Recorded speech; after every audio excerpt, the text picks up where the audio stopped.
So I'm incognito tonight. The camera's not working, so we'll just play it by ear. So okay, I'm going to start by reading this piece called "Pay Attention to Your Attention." You've probably heard the saying, "Where attention goes, energy flows." This means that your attention gives life to whatever you're looking at, right? Well, that's only half the story, because what you look at is also feeding energy back to you. How? How can an inanimate object feed life to you? Well, it doesn't, not really. What it does do is light up all kinds of associations in your mind, and the associations, release the energy you've got packed around them. Everything that pertains to what you're looking at, the memories, the concerns, the regrets, the desires, light up when they get triggered. Say it's a photograph of your mother. Need I say more?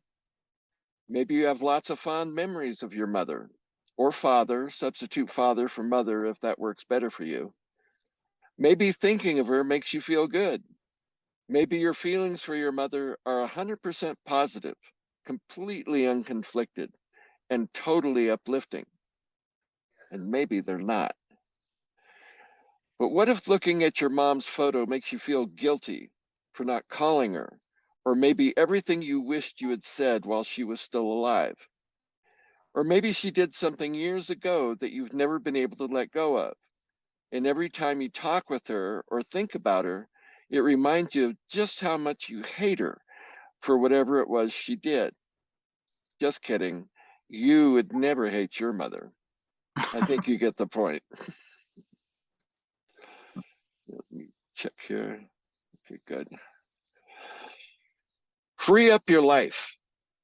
What if it's a car on jacks that's been sitting in your driveway for the past 5 years? Which of your buttons do you think that's going to push? Every time you look at it, you feel pressured to do something, to either finish what you started or donate the thing to charity. And it doesn't even have to be a conscious feeling, but it is a feeling, and you feel it every time you look at it. The point is, whatever you put your attention on is going to affect you. It's going to change you, start you down a path maybe you didn't want to go down, or at least not go down right now. And the worst part is, you feel completely at its mercy, as though you have no say about it at all. Surround yourself with enough of these kinds of things, and your life will be a living hell. You'll be so busy trying to keep up that you won't have time to meditate or do any of the other things you know you should be doing. So here's how it works. The world is filled with problems. No matter how clean or well organized your environment is, there will always be something to nag you. It's just how life is. But this is where mastering your attention comes in. And it's why it's important to shift your attention as quickly as possible to something good. If the house is a mess and you don't have time to clean it, focus on the love that makes your house a home. Lift your gaze, metaphorically, and put it on that as though it were a beautiful picture hanging above the mantel. I say metaphorically because the love is not a physical thing. It's an intangible quality, a feeling, but it's still a thing. You might say that it's more real than the house itself. Just remember that where you place your attention is up to you. It doesn't make the chaos magically disappear, but it does change the vibration of your environment. Your environment should be controlled by you, not the other way around. Picture it this way. You're in your house. The floor is a spectacular mess. The walls, however, are covered with priceless works of art, and the ceiling is open to an endless sky of perfect blue. Which of these are you going to look at? Well, if you're a responsible person, you're going to look at all three, right? But here's the difference. Are you going to let the floor dominate your awareness and thus cast a shadow over the priceless art and beautiful sky? Or are you going to let the feeling of the art and sky pour down and fill your home with love? Which of the three is going to be in charge of the vibration of your environment? That is determined by where you place your attention. First things first, learning how to master your attention is the first step in being a mystic. It's not everything, it's just the first thing. Look at it this way. If you learn to recognize the way your environment is affecting you, even without you knowing it, and you feel the energetic effects that the things around you are having on you, then you're going to want to learn how to direct this spotlight called your attention. In other words, are you going to be inner directed or outer directed? This starts by bringing your attention back to within yourself. This is the first step to becoming a functional mystic. Here's the exercise. Take a moment to look at the things around you, one at a time, long enough to see how they make you feel, what thoughts arise, what memories, and which to-do lists. Maybe some of them make you feel good. That's great. We'll get to those later. But for now, just be open to whatever comes up as a result of lingering your attention on the thing you're looking at. Don't try to judge or analyze what you're feeling. Just allow yourself to feel it. This is about observing the link between your attention and your feelings. Leave your intellect out of it. So what's going on here? You know you're already doing this all the time anyway, right? It just doesn't register consciously, that's all. But it's there. It's active, toggling on the memories and thoughts associated with the object your attention is focused on. If you have enough of these in your life, it can make you feel anxious and depressed. You'll say things like, I'd really like to take up the guitar, or write that book, or go on a date, but you won't let yourself because of the backlog staring at you. And you sure as hell won't be able to start a spiritual practice. No way, not one that actually works. So let's get started in getting some control over how you use your attention, shall we? It'll be fun. Doing this will take you about 5 to 15 minutes to complete, after which you're going to want to write down the things that really stood out. So during this week, think about what you're going to do about the things that are nagging at you. Take them one at a time. Do the first one that grabs your attention. Make a plan. Is it a big thing? Then make a plan on how you're going to resolve it and how long it's going to take. Maybe it's that car up on blocks in the driveway, right? Or the sewing projects, or the kitchen remodel that you think about every time you walk into the kitchen. Break that down into manageable chunks and do the first chunk. It might take you an hour or a month. It might even take years. But whatever it takes, either begin to do something about it now or get rid of it. It's that simple. If the first chunk is something small, great, do that. Then take on the next thing that grabs your attention. But don't rank them. Don't ignore the dirty sock on the floor and think that making the bed is more important. No, do the sock first. If it wasn't more important than the bed, it wouldn't have shown up on your radar first. Do that, and then make the bed.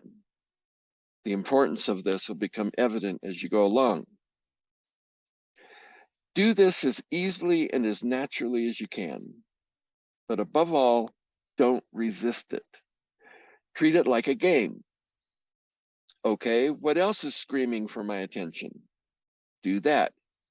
Do as many of these as you can, or until it gets overwhelming, because it might, but that's okay, because at least now you know how it feels to let your life force move through you in an unconflicted way. Believe me, you're going to like the way that feels. So unless your life is deeply underwater, you'll probably find that taking care of the undones in your life will probably go by pretty quickly. It might take a week or two, but that's good, because afterward, you'll have the freedom and the energy to do what comes next, which is concentration. But unless you master your attention first, you'll have a way harder time learning how to concentrate. Remember, your attention is where you choose to look.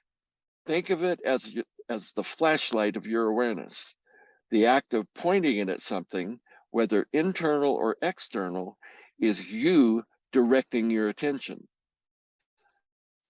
Next week, the focus will shift to the difference between objective and subjective awareness and how to integrate these two parts of you so that you can function in the world as a true mystic.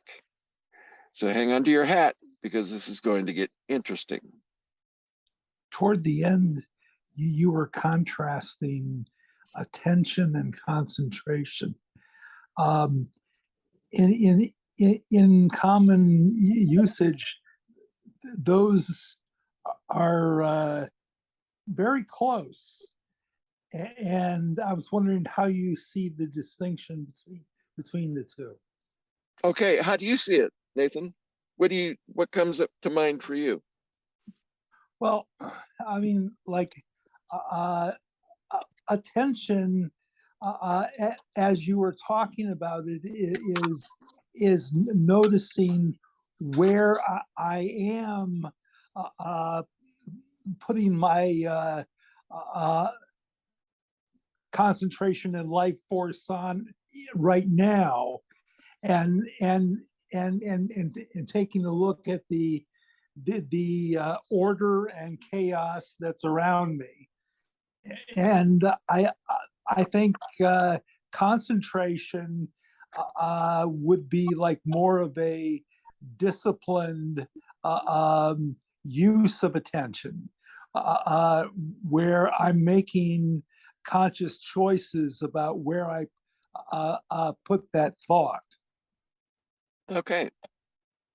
All right. So I'm glad you brought that up. And so here's a little demonstration that I like to use to demonstrate what concentration really is. If I were to hold up my finger, or if you look at your hand, for instance, Mm-hmm. everybody just look at your hand. Now concentrate on it. Concentrate on your hand. Just concentrate on it. You see? That doesn't do very much, does it? It might even irritate you, right? Yes. But now look at your hand again and notice, first of all, the skin, the texture of your skin. Look at the palm and see how it's a different kind of skin than on the back of your hand, and see the lines in the fingertips and how they form unique patterns. And you might notice how each finger has its own characteristic. It kind of has its own distinct shape. You can see that the color of your skin on the palm is different than it is on the back of. So you see the difference? That's concentration. Okay. That's where you're looking at something and you're thinking about it, right? And you're thinking in depth and thoroughly. That's why in the orange concentration exercise, we start with, did you ever notice how, who here is familiar? Is everyone familiar? Raise your hand with the orange exercise. Peta, if you're I've not, it's using just a regular orange on a table in front of you, and you look at it and you think about it. And Starlet, you're probably not familiar with it either, are you? Yeah, I am. Oh, okay. All right, great. So, and we do the same with the candle. But if you've done the orange exercise, you'll notice that it starts in an analytical mode and then shifts to a deductive mode. Because in the first part of the exercise, you're taking it down layer by layer and examining all the parts. You're kind of taking it apart. But when you get to the seed and you plant it in the ground, then you see what happens, how it then, so you're in the first part, you're using analytical reasoning, and then the second part, you're using deductive reasoning. And there's another thing about the exercise too, is that if you don't complete the full 10 or 15 minutes of it, if your mind wanders, you have to stop and go back to the beginning. Why is that? It's to form a pattern of completion in your thinking. So first, you're learning to distinguish between analytical and deductive reasoning. And two, you're learning how to complete a process, a thought process. You're training yourself how to think. It's how to think. You're not trying to make the thing levitate. You're not trying to get messages from the God self through the orange. You're not trying to see the aura around the orange or any of that stuff. That's none of that. The purpose of a concentration exercise is singular. It's to teach you how to think. It's to train your mind how to think. Okay? So now I hope you can see, Nathan, the difference between concentration and attention, because attention is just simply where you're looking. right. And what I'm trying to bring out in this lesson is that what you look at is a two-way street. You're seeing it and it's affecting you because it's lighting up, it's triggering you on the inside. Whatever associations you have going on with the thing, that's happening, whether you're conscious of it or not. So, you know, a good interior decorator, I worked with interior decorators for over 40 years. And a good interior decorator could walk into a house and she's not using her intellect, say she, because it's usually a woman. She's not using her intellect. She's getting the feeling of the place. How does this arrangement make her feel? How does that wall make her feel? What is the color of the walls? How does that make her feel? And then she, if she's good, she she projects that onto the customer and tries to see how it's making them feel. What's stale? What's alive? What makes them feel good? What makes them feel dragged down? You see, all of these things go into the process then of changing color, changing arrangement, maybe tearing out a wall and making a room bigger, doing all kinds of things. But it's all based on how you feel when you enter the room or enter the house. Feng Shui is all about this. You know, they in Feng Shui it says never sit with your back to the door. Well, why is that? Because it makes you nervous. You see, and if you're nervous, that's going to affect your entire experience of that house or that room or that chair. You see? And of course it goes much deeper too. There are other, you know, it affects you at levels way below the conscious mind. So this is why it's really important to learn first what your attention is doing, how it's making you feel whenever you look at something, and how to manage it. You see? Because this is part of you. This is as much part of you as breathing. because you've always got your attention on something. So what we're doing in this work is to try to make the unconscious conscious. What's going on unconsciously in you needs to be brought into the light. Yeah, I've got a comment, Michael. Yeah, yeah. If you don't mind, I think it would be possibly useful if you would share this with everyone. It's something you shared with me like 30 years ago. I still find it useful. And it's the exact same thing you just told everyone to do, but it's the part where you put like one hand behind your back and you give all your attention to your hands and Oh yeah, then oh yeah. Okay. All right. That's a good one. That's a yeah. real good one. All right. So everybody sit up and take your non-dominant hand and put it behind your back. Now take your dominant hand and let's look at it. We were doing this earlier, but let's look at it in more detail. First, clench your fist, not too tight, but just clench it and then relax it so that you can feel the muscles relax. And you can hold it up or you can lay it down on the table, doesn't matter. But just feel how the blood is coursing through the veins and arteries in your hand. Kind of get an image of that. See the blood actually coming into your hand and circulating, going all the way down to the tips of the fingers. Maybe even feel the tips of the fingers, how you might even be able to feel your heartbeat in the tips. And then feel how the blood is coming back through the veins and up into larger veins and up into your wrist. Now feel the temperature of the air, how it feels on your hand. Feel how maybe it's different on the back as it is on the palm. Maybe if you're, turn your hand over, whichever way it was, and feel the difference. And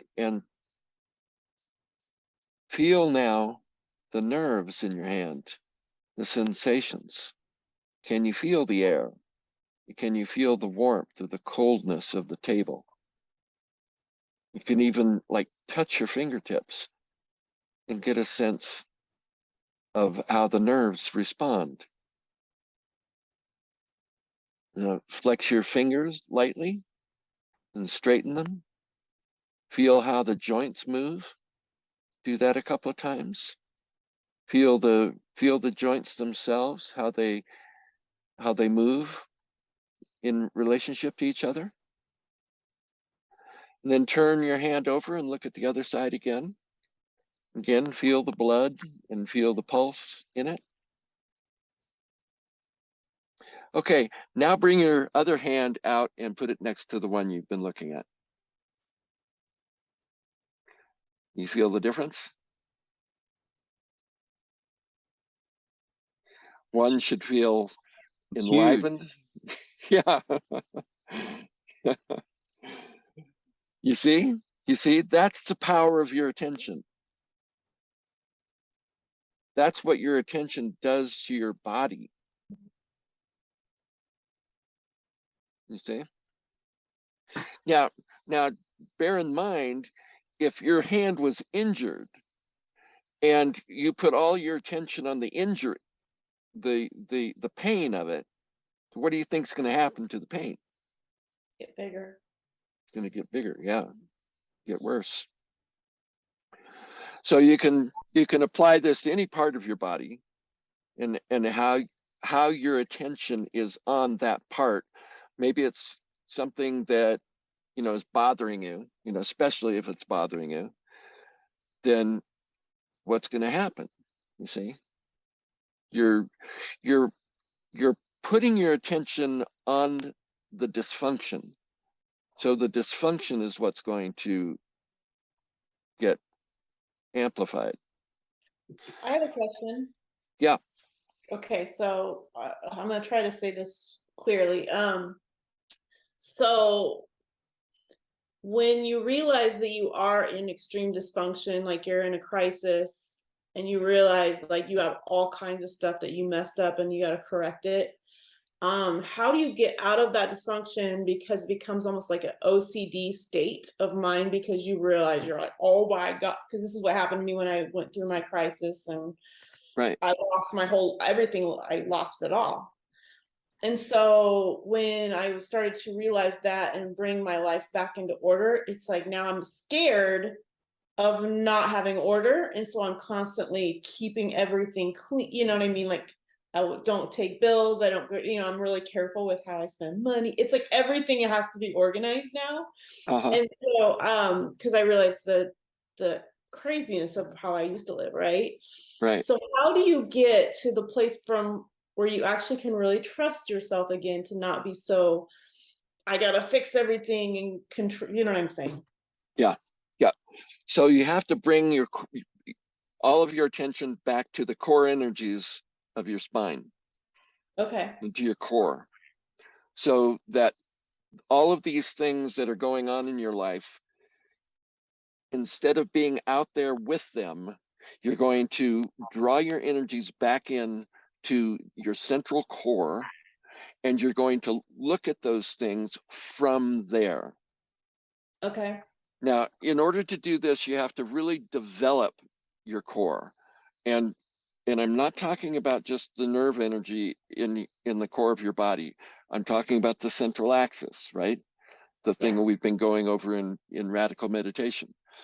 So you have to have a real solid development there, so that when you sit up straight, or you stand up straight, and you bring your chin in, and your head and your spine are aligned, and you reach up to, out into infinity, and you call on the power of God to come down through the center of you. You see, that will light you up. And the more it lights you up, then the more tangible it becomes, the more aware of, it's like it's just a little bit behind you. Mm-hmm. It's like this, it's as though you're leaning up against a tree of solid light. You lean back into the tree, and it's just kind of right behind you. So you go into that. You go into the tree, so to speak.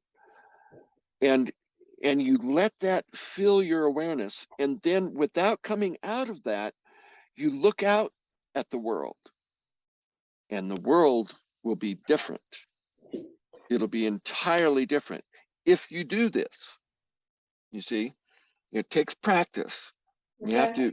to really light yourself up on the inside. This is all about light. And it's not just light, like a light bulb. It's the light of God, which comes through the sun. This is, and it has no bearing on where the sun is in the sky, or if it's down below the earth, or wherever it is. That doesn't matter, because what you're doing is you're aligning yourself with a true vertical. It's your true vertical, and it is a column, a pillar, a conduit of light energy. So that's the only way, Starlet. That is the only way, because everything else you do, you're going to be dealing with the externals. And the problem is not out there. Mm-hmm. Not out there. The problem is, and I'm not even going to say it's in you, because your mind really isn't in you either. Your mind is actually external to you. Although that's something that, if you're not aware of that now, you will be aware of it later, especially the more you do that core of light. Your mind is external to you. So all of those problems are mental problems, and they are external. So there's only one way out, and it's within. That's the only way. And then, but once you're within and you're looking out at these things that are going on, then you have to deal with those things, but you deal with them from within. You see? Yes, I get it. Yeah.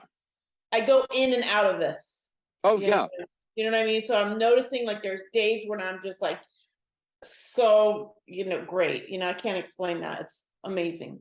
Yeah. But then there's days where it's just like, oh my God, my human just wants to like, you know what I'm saying? Oh yeah, you get caught up in the swirl. Yeah, exactly. It's a monkey mind. Yeah. Yeah. So it's like you're in the middle of a tornado and you're either in the swirl or you're in the eye of it. And that eye, you can spell it EYE or I, because that's you. You are the eye of the tornado. That's the whole organizing principle of a tornado, is that calm, empty center of you. You see, there's no identity in there. But it's all identity. It's identity with a capital I. It's not the identity of all the crap that's caught in the swirl. And your image of yourself, and this goes for everybody, your image of yourself is in the swirl. That's why it's so volatile and so hard to control. So it's always in mysticism, it's always in drawing your energy back into the core, into that oneness, into that deep inner silence and calm. But don't let those words get you off track, because it may be silent and it may be calm, but there's more energy in there than a nuclear weapon. That is energy, like it boggles the mind. There's more energy there than in all the nuclear weapons combined. That's how much power resides within the core of each one of us. It reminds me of that scene in The Matrix where Neo sees the Matrix for the first time when he comes back into, remembers himself. And everything just kind of, the outer world stops appearing the way that it did before. Yep. Yep. It's a really good metaphor. That whole trilogy is a really great metaphor.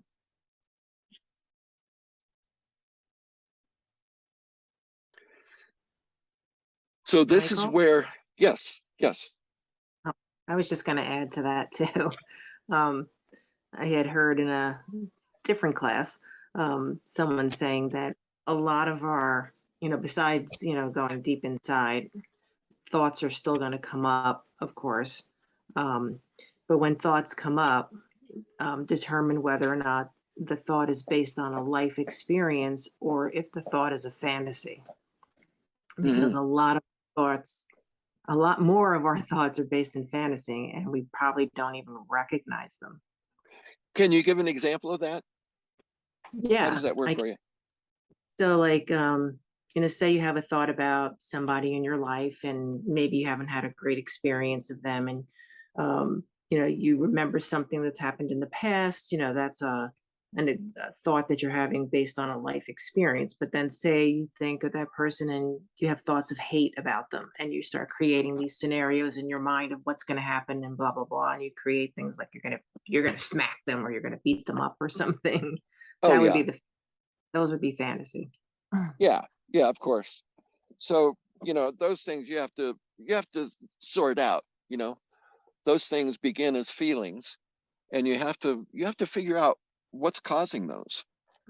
What's being triggered in you, right? Because what's making you angry at that person. Because that's going on inside you. Mm-hmm. If you were perfectly objective in your dealings with that person, they wouldn't bother you probably at all, right? Mm-hmm. So that's number one on the list. You're not being objective about it, and this can be a good reason to talk to somebody about it, right? Because somebody who's good at it will help you figure out just what's being triggered. Mm-hmm. Because that's what's going on. Because what we don't like about people is something that we don't like about ourselves, and we don't look at it, so we project it out onto other people. Yes. Right? I mean, Then they went on to say we should be objective observers. Mhm. Yeah. Damn it. No. Yeah, but see, here's the thing. You can't engage in spiritual bypassing either. Excuse me. And what I mean by that is that, don't get so objective that you're going to avoid facing the thing that's bothering you about that person. You see? It's there's no way around that either. You've got to go in and you got to find out what the hell is going on, because something is going on. Otherwise, you wouldn't be reacting like that.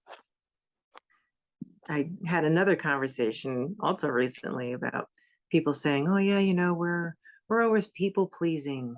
We always want to make people feel good about what you're doing. I'll go along with that. I'll go along with that." And then the problem with it is, if you're not really being true to yourself, then you kind of raise up at the end, and all of a sudden have a voice, and you're coming back saying, "No, I'm not going to do that." And then all the people that you people please are now like, "Wait a minute, like what's going on?" Like they're all flustered because now you're going in another direction. It needed to be said, but you Yeah. need to say it a lot sooner.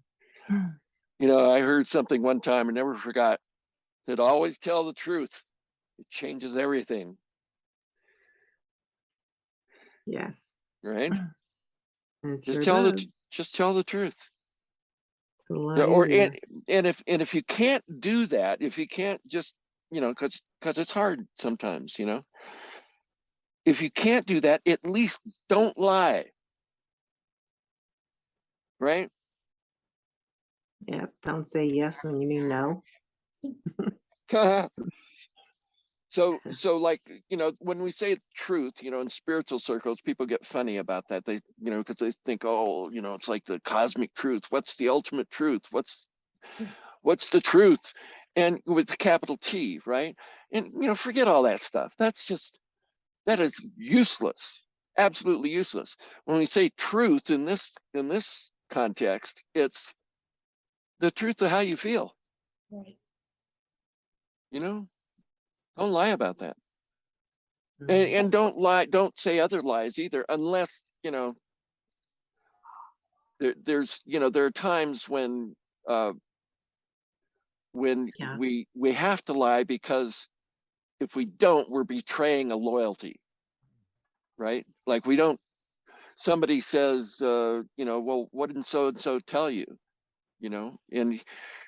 and if you can't say, well, none of your business, and you might tell them something different from what that person told you, because you're more loyal to that person than you are to the one who's asking the question. But if yeah. you want to really be in integrity, just say it's none of your damn business what they told me. They didn't tell me so I could tell you, right? It's more authentic, and people actually recognize when you're being more authentic. Right. You're coming from your truth. Like I feel scared, or I feel mad, or I feel. They'd rather hear that Yeah. than what you think they want to hear. So and here's the things, the when you're a more authentic, the person who really sees it is who? Me. That's Right. right. Right. Yeah. So what happens if you get scared, somebody scares you, say, and that's the only thing you're feeling, is the fear, but inside you might be feeling something else, you know, something like you want to kill that person, right? Maybe you want to kill them. Well, there's the fantasy. Well, no, your feelings are not fantasies. I didn't No, say not visualize what you're going to do. mm, I'm saying what you want to do, what you feel like doing. You see, that's yeah, never a fantasy. Your feelings are never a fantasy. So can you I don't, be honest with yourself about that? yeah, I don't think I ever really killed. If you've ever really felt that? Yeah, I don't think I've ever really felt that. I think I'd rather let something else happen that fixes the problem for me. But I don't Mm. think I really want to hurt anyone. There's a reason why people like to watch Breaking Bad or any other movie or series with, really awful people in them, because it's a way to uncover those things in ourselves that we're masters at concealing from ourselves. Right? I used to love watching that. Now, no, I can't even put that in my head. No way. Nothing like, can't watch it. Yeah. So you get the point, Teresa? I mean, I, if you honestly wonder if you've ever felt that way, you might want to look into that. no, I know I don't want to feel that way. I don't feel that way. Well, I'm not saying I don't want to feel that way either, right? I don't want to. You see, but if it comes up, I'm not going to hide from it. Mm. Right, okay, that makes sense. You see? Those, Sure. But See, here's I don't have to dwell in it either. you what? I don't really have to dwell in it. Like I have to recognize the feeling, but I don't have to dwell in it. I was thinking about how negative experiences, like let's say somebody is coming at me with anger or such, and it's like I can go into a spiral by, like, getting afraid or getting angry myself, that sort of thing. And all of that reminds me of the 10 years that I was a salesman, and how those kinds of experiences were where I was doing a lot of cold calling, and people would treat me rough occasionally. And at first, when I was a beginning salesman, like, I would really let it get to me. It was like my back was getting more and more bent every time I was walking into a business, and then it was like I had a "kick me" sign on my back, and then everybody did. So I discovered that the key was inside of me, that I could decide how I was going to respond to that person who's coming at me with negativity. I can respond to them with courtesy and kindness. And even if they don't change, I walk out of that business with my dignity intact. Yeah. So what I'm recommending, Nathan, is almost the exact opposite of that. Really? Because what you're doing is you're employing a coping mechanism, and that is a way to get around it. Because, well, first of all, if those people are treating you that way and it's getting a reaction in you, then that's where the problem is. It's in you. It's not with them. They're there opportunistically playing into an energetic pattern that you have carefully put together. Damn. Huh? Which in this case was called my sales rep. Yeah, so it's all part of the process of growing up, right? But yeah. Say if somebody comes at you with the intense, extreme negativity, that'll scare most people, right? And it's scary. So the first place you start is admitting that you're scared, which for men is kind of a problem, because then you risk being called a coward, and for a man to be called a coward is as bad as a woman being called impure. And I'm talking about cultural cultural patterns that have been in place since before written history, right? Where this goes so deep, this is so unconscious, it's not even funny. So if it in that's the first thing you would have to address, then, is your fear, and you have to admit it. Okay, I'm afraid. I feel fear right now, and just and feel that, you see. Mhm. And then you go within your core, you go back, you lean back into the power of God that is lighting you up from the inside. You go in there and you take that with you, and then you look out from there, you see. And then the fear takes on a whole different shape, and actually then you take the charge off of it, and then it makes it something you can actually deal with, Mm. you see. So and but to respond to intense negativity with um with a false sense of moral superiority, that can be just a cover for cowardice. You see, you're taking a moral high ground, not because you're moral, but you don't want to confront. You don't want to stand your ground. What Well, would Jesus do? it could also be in the case of me on my sales route, it was that I was protecting my attitude. I was protecting my sense of personal atmosphere where then I mean, like Michael, this was the key to, going from a difference of like making $35,000 in a year to $100,000. Once I figured out how to do that, Yeah, you like, but but I know that the fear was there inside of me. You know, fear of failure.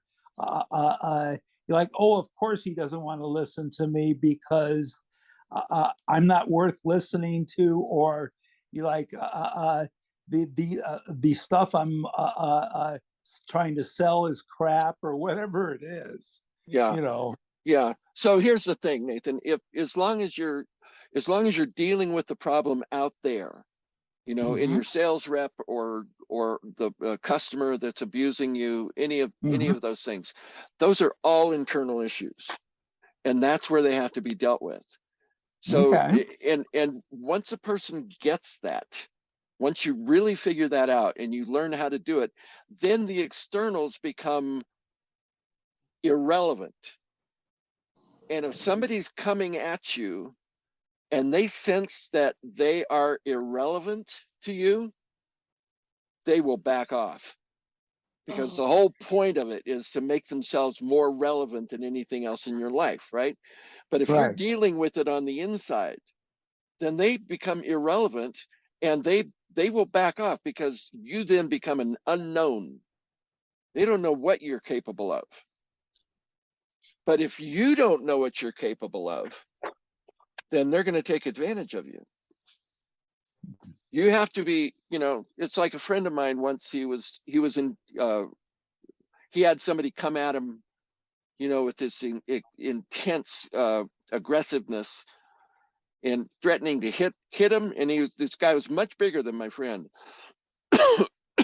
My friend stood and looked at him and said, if you're going to hit me, you better hit me really hard, because if you don't, I'm going to come back at you with a baseball bat. You see? And he didn't flinch. It wasn't an idle threat. Right. He said, if you hit me, you better make it really count so that I don't get up, because if I get up, you're dead. And see, here, that's the energy of it. You know, and if you can do that and really do it authentically, you'll never have to pick up a baseball bat, because It's people true. will leave you the hell alone. okay. Well, that's exactly what happened in my sales business, Michael. Like people stopped treating me badly when I kept that positive center inside of myself. Yeah, yeah, there you go. It's an inside job. You got to find it. You got to find that part of you that is, and it's in there. It's in everybody. It's the part of you that's ruthless. Mhm. So that's what's changed in my life. Good. Good. I don't have any problems now for some reason. Yeah.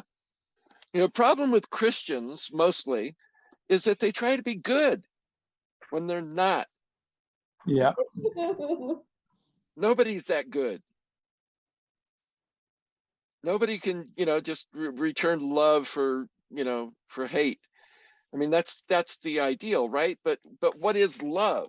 You know, what is love really? And love is being in connection with the person that you're dealing with. And that connection does not mean necessarily, you know, rainbows and unicorns. It's not all nice and fluffy. That connection's got to be real. And if there's negative vibe going on, that has to be dealt with. That has to be acknowledged. This is negative, you know. And you have to recognize it in yourself, and you have to recognize it in the other person. And if you do, and you don't try to squirrel around it, you know, try to come at it and make it nice, then they're going to see that. And it's no longer going to be this game. It'll get real fast. And that's where your life is, right? That's where your life is. You never want to just give your life away to people. It's not good for you, and it's sure as hell not good for them. So what do you think of that? This is, you know, it's about being real, right? It's about the truth. It's about the truth of who you are. About the awareness part, when we're looking out into the world and like where I live, there is like a lot of homeless people, and there's a lot of drug and like meth and heroin and all these like addiction. I see it all the time. And so is that inside of me that I'm seeing a part of myself that's just not healed yet? What is that? Well, it depends on how you see it. Does it bother you? Oh yeah, it scares me a lot. Oh, okay. Yeah, then it's in you. Okay. So you don't want to go back to that, right? Well, I never went there, but that I was very close to being there. So Yeah, right. So um and that's good. That's good to be afraid of that. yeah, Just acknowledge. it keeps me, it's kept me, has that fear has been healthy because I've been able to reclaim who I am and recreate my life. So Right, right. but I see it and I get really upset about it, scared, all those things. Oh yeah, yeah. But see, so you have to have something that you're afraid of pushing you from behind, and something that you really want that's pulling you from in front, Yeah. And I right? see really deep into it now. So I see very deeply into the causes of it. And so I think that's another thing that scares me so much. That's how Sure. fragile we are as humans, and how far we can fall is, almost think, limitless. Right. So But you we can need also something, you got to have something bigger than that that's hmm pulling you, something that makes your life mean something, right? You've got to live yeah. into something that's bigger than you. And if you've got that, then you also have, you know, what you want to never go into, or want to avoid. If that's pushing you from behind, but see, if you become obsessed with those things that you're afraid of, then that becomes the thing that's bigger than you. And then you Okay. can't, then it's gonna, then you're gonna live into that, because you're putting it in front of you as this big thing, and that's just the law of physics. It's gonna pull you right in. Okay. Yep. So I agree with that. yeah, you gotta have something. You gotta have God in front of you, Well, yeah. That's and God, everything to me. That's yeah, my but life. but don't, you know, don't mistake. I'm using the word God, but that's, what the hell does that mean, right? To I mean, me, that means something different to everybody, I right? know it's so different for everybody. But To well, me, one thing that it means the same for everybody is the highest thing you can conceive of, the greatest good, the most meaningful thing that is in you, right? To me, it's like, to me, God is my relationship to life. How my relationship with living and with life and with other people, and the one I have with myself. So that's what it is to me. But What is that relationship then? love and acceptance, and but I also know that I'm working through parts of myself that I have not accepted or I've turned my back on. Does that make sense? So I'm bringing love and I'm trying to bring compassion to the place that I've forgotten about, if that makes sense. Yeah, yeah. What I'm trying to get you to see, Starlet, is that what is it you want to do? I want to just be love. I want to walk in the world with like trust and love, and I want to be able to move free and with joy. I want to dance through life. That's honestly how I feel. Okay, but see, what I'm seeing here is that that's how you want to feel, right? That's how Yeah. it's about you. What is it about you that looks out at the world and says, this has got to be different? Mm-hmm. Okay. You see? I've gotten better at that one. Yeah. That one, when I passed these homeless encampments, I think in the last month I realized it's none of my business. That's their journey. It's not for me to try to fix or change or try to help, but it's like that part has gotten like, I don't need to fix that. All I Yeah. can do is this. Yeah. When I see those kinds of things, it pisses me off. It really does. Yeah. Right. Because something's not right. What the hell is going on here? Because they just lost to me it's like they lost their conscious contact. Right, right. But that is so the tip of the iceberg, right? I know. It's Yeah. almost like all of those people who are stuck in that, they're just the effect of something that's much bigger than they are, right? Yeah. So what is, this is the kind of spirit. See, and it's the difference between people who say, well, I'm a spiritual person. What does that mean? Is it because, and I'm not picking on you, I hope you know, does that mean just how you want to feel? How you want to feel? Or No. is it about something you want to do? Well, What are you here to do?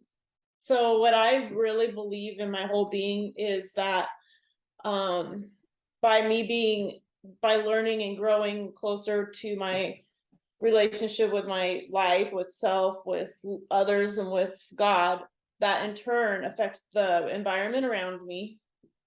It affects other people around me, and then those people affect other people, and then those people. So it's like I see it like that, like that it blesses other people, and so then other people bless other people. Yeah, yeah, and that's good. You want to have that for sure, but you also want to have a bit of the Aries energy in you. I have a lot. I have The like four planets Mars up energy. there. Yeah, I have a lot of it. Yeah. yeah. So that's the part that needs to be, how should we say, cultivated, I developed, know. That's what I'm focused. working on now. Yeah, focused. And that takes takes another aspect of mind. What is your plan with that? What is your intention with that? What do you want to do? You see, that's what the word spirit means. Spirit is what's the How does it spirit want of you? to? You see, the spirit is like spear. It's like, where are you directed? What are you aiming at? That's the spirit of you. It's not just to make everything nice, because everything's not going to be nice. There will always be conflict in the world. Yeah. So we need more spears, more spirit, more spirited people who, you know, Yep. this is, you think that all those Christians who got killed were killed because they were nice? No, no, they No, weren't. no. They were a No. pain in somebody's ass. Otherwise, they wouldn't have gotten killed. Wait, so you're saying there's always going to be conflict in the world, but does that mean you always have to have conflict in your world? Well, no, it depends on how much spirit you've got. How much can you be a force for organizing for good? right? How discriminating can you be? Can, you know, somebody walks in with bullshit, or do you say, are you going to say, oh, well, I can really understand why you're, you know, why you're feeling that? Or are you going Well, to say, leave that stuff at the door? well, I will say, like, there is always going to be, I really truly believe all the stuff we see has always been here, and it's just now in our conscious awareness. And it directly affects us how we move in the world, right? It definitely has affected me. Yeah, But I am all love and light till you get to telling me to put something in my body that I don't want in it. And right. I am a different person, and I have I mean, really passionate about certain things. And so, like, I can go from this to this, Oh, but yeah, yeah. I can do it very effectively without being um cruel or nasty, if that makes sense. I just very, as a matter of fact, and this is why, Oh, because, yeah, yeah. and it's because of my past experience that I can make such, I mean, I have direct experience with things that made me make these decisions. And so I have a lot to back that up. But where before it would just be like, oh, I will always be just very nice and kind and sweet, and I'm people pleasing. But now it's like there's a passion and a reason behind the decisions and the way I speak because of those experiences. Right, right. Yep. Yeah, and we've got layers of feelings, right? I mean, we've got those feelings that are more external, like based on ideas of right and wrong. You know, those are kind of external reactions that we will go through. But if you really get in touch with the core of you, that's a whole different thing. That has very little interest in these external likes and dislikes, moralistic ideas of what's right and what's wrong. All of that stuff is external to it, because you don't know. You never know in any given situation what's actually needed. And if you're operating from your head, you're gonna base your actions and your reactions on what you think should be done, not what needs to be done. And there's only one being that knows that, and that's God, and that God is right within you. So you got to get really close to that, so that, you know, it's like when Jesus was walking along in a crowd and somebody touched him and he turned and said, who touched me? Right? He felt it. He felt it. You've got to develop your feeling, your inner feeling, to that point where you'll know if somebody's thinking about you, or you're Okay. in a crowd and you can feel somebody looking at you from behind. You know, tune into that. Go into that. And anytime, you know, somebody bumps into you and you get mad because people shouldn't bump into me, you know, that's in your head, right? You should be more in tune with what your actual response is, which has nothing to do with your thoughts and ideas. It has to do with your being. That's inside you. Go inside. A mystic lives 2/3 within and only 1/3 without. You got to cultivate that. You walk into a room, and that's what this exercise with attention was about. You walk into a room and you don't get out of your head. Don't think, oh, I really should vacuum the floor. Go within and see what is it you're feeling. Actually the feeling might be, I need to move. Right. This place is not good for me. You see? But you'll never know that. You'll try to fix that by vacuuming the floor, when what really needs is a whole new floor. And I'm speaking, you know, literally, but also metaphorically, right? How many things in your life are you trying to fix? You know, that's the wrong approach. Mm. I see it. Seriously, I'm never cleaning my house again. Yeah, it's a good excuse, isn't it? I just gave you the excuse, but you get it, right? You get it. You stop trying to fix stuff and start pay attention. Pay attention to what's really going on. What are you really feeling? and you got to honor that. But you can't do that if you're the gatekeeper. Oh, this feeling is okay, but oh, this feeling over here, no, that's not okay. I don't want to look at that. That wasn't me. That's coming in from the outside somewhere. It's his fault, her fault. You see, that's all baloney, right? That's baloney. It's all inside you. So you deal with it there. And if you've got some intense feeling that is sociopathic or even psychopathic, if that's in there, you got to deal with that. You got to make friends with him before he takes you before the judge. What it says in the New Testament, it says, make friends with your adversary while you're in the way with him, or you're screwed. Right. If you don't deal with that immediately, then it's going to take you for a ride, and you won't like it. So if you've got some really intense feeling, and it's something that you would not tell your closest friend, and to be honest, you're not even telling yourself, right? You divert it, you send it somewhere else, you assign it to some other cause when really it's coming up from within you. And if you don't sit that down next to you and say, hi, come on in, sit down, tell me, talk to me, tell me. It's just like a relative, you can't just tell them go away. You have to let them in, because they're already in. Can't send them. They're not going to leave by the front door. They're going to go down the hall and hide away in the basement. And then they're going to come up at a time the least convenient. Right? This reminds me of like the step work in 12-step recovery. You're looking at all your character defects and yeah, I'm not so sure about that. I don't know that much about it, but this, I think this is different. This is like because you've got to take the energy of these things and put it to use. Okay. And you can't do that if you try to make them anything other than what they are. Yeah.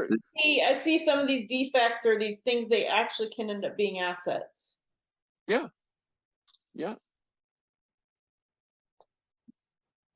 What were you going to say, Eli?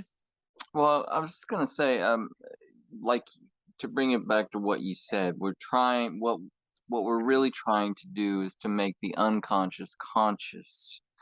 And one easy low fruit, I think, for most people is when they have a response to something, a strong feeling about anything, and they really believe it's so ingrained in a person's mind that this is that other person,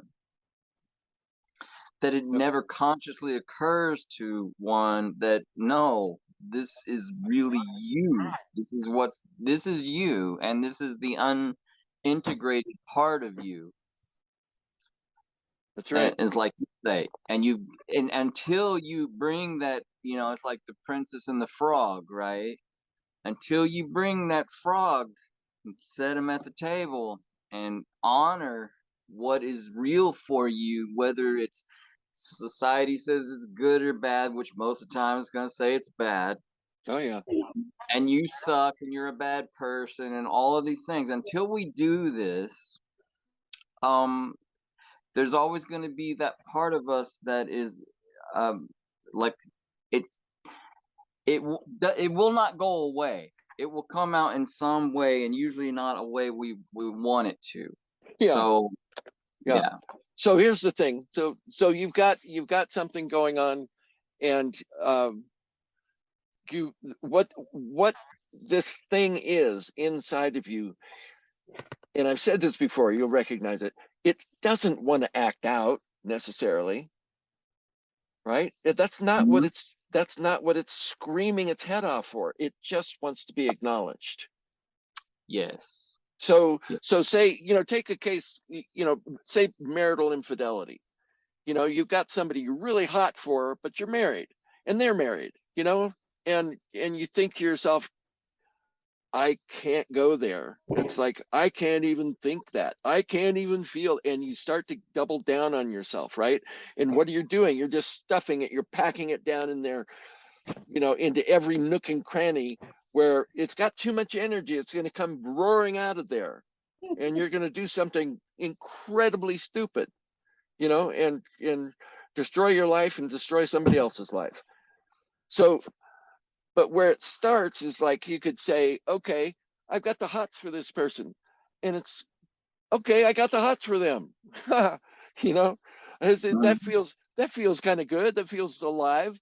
And so that's me. That's me. Right. And then Right. the energy level of that just goes down. You see, it just goes down because you haven't stuffed it. You haven't tried to pinch it off. Right. Yeah. Yeah, You're you've integrated this desire that uh yeah. Yeah, Yeah, yeah, and then you can take that desire, you can take it home with you, and let it come out in the way you are with your spouse. right. You see, Yeah. and there, Or and or and or that's not watch this. easy, and it's not, it can be, kind of squirrely and all of that because it's energy, right? It's like a coiled up spring. So it's going to do some squirrely things sometimes. But if you're persistent with it, if you and subtle, right? You got to be Mm-hmm, subtle with it. That's in the Tarot, right? It says mm-hmm. Oh, yeah. we approach these things with subtlety. So you just gently bring that energy around and you start channeling it into but you don't try to deny the energy. If it's sexual energy, it's got to stay sexual energy, right? You can't turn it into altruism or some crap like that. It's not how this works. You've got to take the energy in its native state and use it for something else, constructive, or channel it. Don't get too far away from it, because if you do, then it's gonna yank your chain, Mm, right? You got to keep it within the channel of its own nature, and then you use it that way. You see? mm-hmm. I hope this is making sense, because this is not easy stuff. This is stuff you just have to dive in and start working with. I was just literally telling my client this exact same thing today about the sexual energy and how it's he can't push it down because it's going to change into this other thing. And Oh but yeah, it's exactly word for word verbatim what you're just saying. yeah, yeah. And society, is mostly objects to strong, uncontrollable emotions and feelings. Right. The more powerful it is, the more society doubles down on it. Say, Oh that's yeah. bad. That's bad. Don't do that. Don't even think that. And if you do, you're a bad person. You see, that's like, So that's what we're seeing in the world right now, overall in our country, I think too, is just all of that just pushed down crap. oh yeah, And it's just yeah, like been festering like a big old boil or a cyst, and it's just like, and it's exploding everywhere. yeah, yeah. You know, It is. This is energy, people. This is energy. Mm, And it's God energy, and it just comes out in these different channels, of which we are a composite. okay. Right. So we learn how to use these things, and what I'm talking about is just kind of the base. It's the basis. It's where you start. It's dealing with what you've got, and then we can start to raise those things up, you see, and put them into uses that are extraordinary. I mean, it's a person who's mastered the energies within their being who can be a very powerful occultist, someone who can move heaven and earth. This is what most people don't talk about. It's all about, how does this make me feel? What kind of a person am I? Am I a good person or a bad person? All of that. No. Spirituality, the spiritual path is, why do you think, the central myth of Christianity, and I hope you know what I mean when I use the word myth. I'm talking about grand narrative, meaningful story. That's what a myth is. Why do you think the central myth of Christianity is the Arthurian legends? exactly. That's where it's at. And it's about the sword, it's about the armor, it's about the mission, the quest.